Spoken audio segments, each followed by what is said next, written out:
नमस्कार, जय श्री कृष्णा।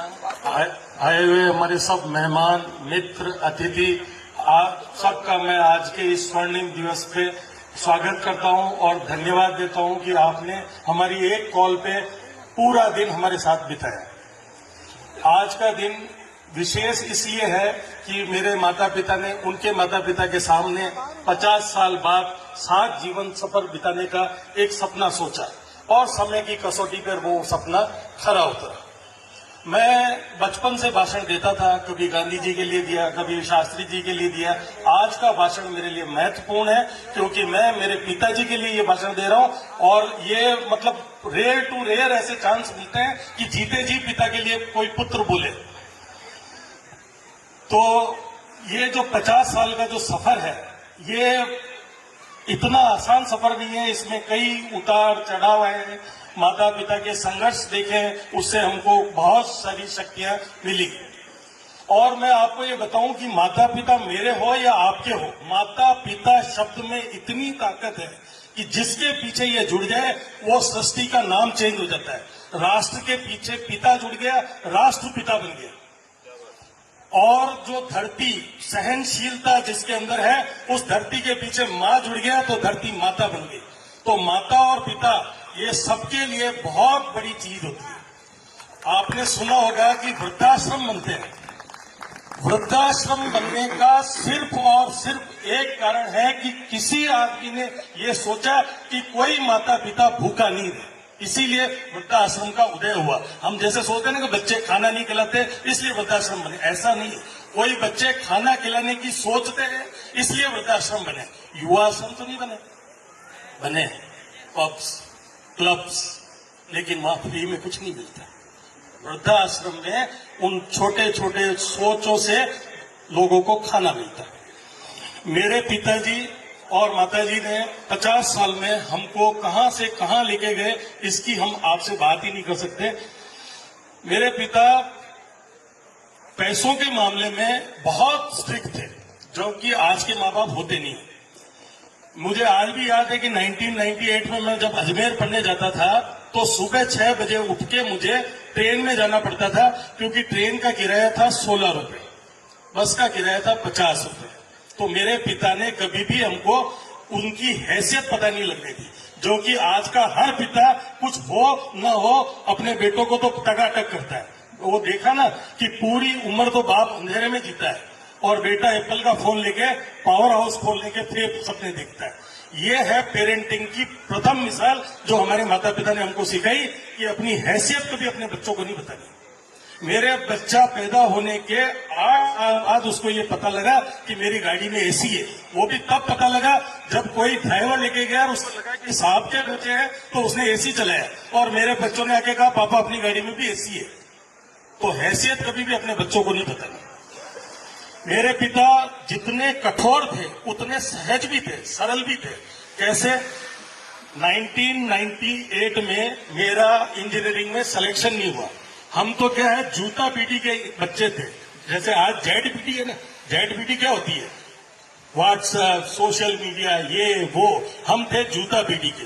तो मैं डरा बैठा था कि इंजीनियरिंग में सिलेक्शन नहीं हुआ।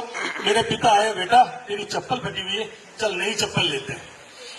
तो ये भी पेरेंटिंग का दूसरा सीखने वाली चीज है, क्योंकि इसीलिए उस समय सोसाइटी नहीं होती थी। और आज सोसाइटी इसलिए हो रहा है कि माता पिता जब बच्चों को प्रोत्साहित करने की जरूरत होती है वहां दबाते हैं कि उसका बच्चा तो ऐसा कर रहा है, साले तेरे तो ये नहीं है, वो छत से कूद जाता है। सोसाइटी का मेन रीजन माँ बाप होते हैं। मेरे पिता को पुत्री का पिता बनने का जुनून था। इस लेवल का जुनून था कि 1993 के अंदर मेरी दादी ने उनके जुनून के सामने आत्मसमर्पण कर दिया कि बेटा तू अब इस जुनून को छोड़ दे।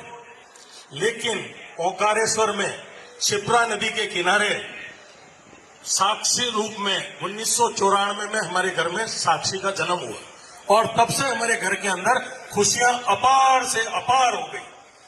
और जो लेवल का मेरे पिताजी ने साक्षी के साथ पेरेंटिंग करी, वो पेरेंटिंग मतलब मैं तो आज के दौर में देख के चाहता भी नहीं था कि भाई गुड़िया एमबीए करे, वो करे।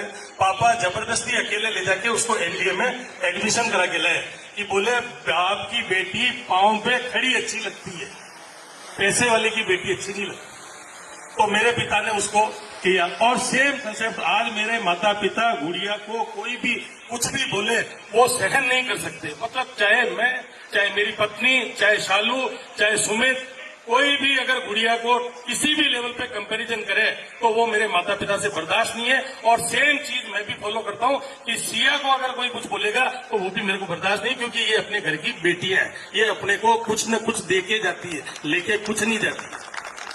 मेरे पिता के ऊर्जा स्रोत रहे हैं उनके तीनों भाई, क्रांतिचंद जी माड़ साहब, बाल स्वरूप जी माड़ साहब, कन्हैयालाल जी माड़ साहब, बालूराम जी गुरजी और कन्हैयालाल जी शास्त्री, कैलाश जी माड़ साहब, प्रकाश जी माड़ साहब। ये वो लोग थे जो पापा को उस उम्र में ऊर्जावान बनाए। लेकिन ऊर्जा के साथ साथ आनंद की भी जरूरत है। तो मेरे पापा के कुछ लोग ऐसे थे जिन्होंने उनको हमेशा आनंदित रखा। नंगवाड़िया जी, रतन जी अंकल जी, मरोटिया जी, पोपटा जी और नवाल साहब, मैं इन सब का धन्यवाद देता हूं। इस जो भी कड़ी थी उसमें आप लोगों के सहयोग से आज ये दिन देखने को मिला। अब बात आती है कि माताजी का जो सहन, माताजी और पिताजी ने इस परिवार को इस लेवल का समर्पण दिया। और कि मतलब जैसा आजकल कैसे ना उस किसी की शादी हुई व्हाट्सएप कर दिया, लाइक कर दिया, ये उस पीढ़ी के नहीं थे।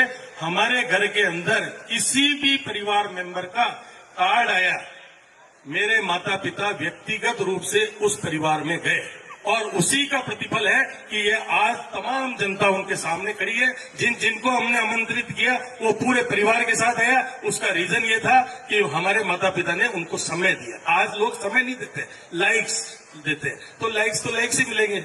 मृत्यु पे भी आजकल सच नमन होता है, जाता ही नहीं कोई, क्योंकि अपन भी नहीं जाते।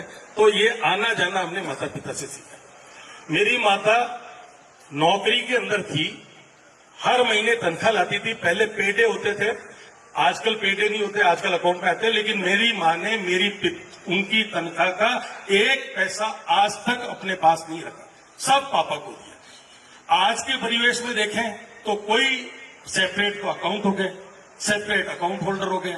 किन्हीं की बहुएं कमा रही है, आज दिन तक ससुर ने उसका पैसा नहीं देखा। किन्हीं की बेटियां कमा रही है तो उसके पति ने उसका पैसा नहीं देखा, सब सेपरेट हो गए। लेकिन मेरी माँ ने आज तक 1 रुपया नहीं दिखा। इस पूरे फंक्शन में भी जो खर्ची थी मैंने दी, हालांकि इनकी तनख्वाह आती है, पैसे का मोह नहीं था। और हमारे घर में कभी इस वजह से पैसे की चिकचिक भी नहीं होती थी। आजकल देखते हैं ना घरों में पैसा पैसा पैसा, आधा आदमी तो इरिटेट पैसे वर्ड से होता है। गुल्लू गई घर में गई, पैसा, बच्चा पैसा। हमारे घर में हमने कभी पैसे के नाम का टंटा सुना ही नहीं। तो इस 50 साल को सफल बनाने के लिए जो इन लोगों ने प्रयास किया, इसके लिए मैं आप सबसे आगाह करता हूं कि तालियों की सलामी के साथ इनका धन्यवाद। अच्छा रुको, एक बात और याद है। अभी हम लोग शॉपिंग कर रहे थे, शॉपिंग करते करते मैंने मेरी माँ को कहा कि माँ अब तो बहुत हो गया, लास्ट काम है, इसको अच्छे से करेंगे। तो मेरी माँ बोली, बावड़े सोने की सीढ़ी चढ़ूंगी अभी, सुबह रोज 5 बजे उठ के योग ऐसे ही थोड़ी करती हूँ, अभी तो सोने की सीढ़ी चढ़ूंगी, लास्ट नहीं है, बेटों को जनेऊ भी पहनाऊंगी और सोने की सीढ़ी भी चढ़ूंगी। तो आज के इस शुभ दिवस पे मैं धन्यवाद देता हूँ मेरी पत्नी को, शालू को, सिया को, कानू को। इन लोगों ने बहुत